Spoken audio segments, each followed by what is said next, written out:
தமிழ்நாடு அரசின் நிதிநிலை அறிக்கை தாக்கல் செய்யப்பட்ட நிலையில் ₹1 வரவு செலவு கணக்குகளின் விவரங்களை சிறப்பு வரைகலை மூலம் விளக்குகிறார் செய்தியாளர் சிவரஞ்சனி.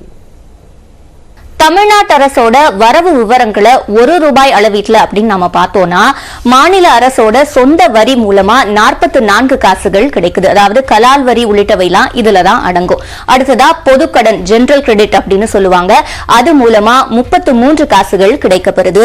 மத்திய வரிகள் மத்திய அரசால வரி விதிக்கப்பட்டு அதுல மாநிலத்துக்கு வழங்கப்படும் பங்கு அப்படின்னு பார்க்கக்கூடிய வகையில 10 காசுகள் கிடைக்கப்பெறுது. மத்திய அரசு வழங்கும் உதவி மானியம் இவற்றின் மூலமா 7 காசுகள் கிடைக்கப்பெறுது.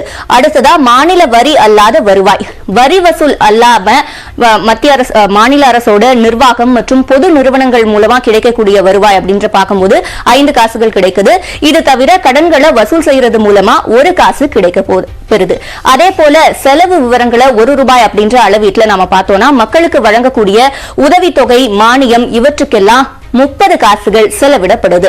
அடுத்ததா கடனுக்கான வட்டி, நாம வாங்கின கடனுக்காக செலுத்தப்படும் வட்டிக்காக 13 காசுகள் செலவிடப்படுது.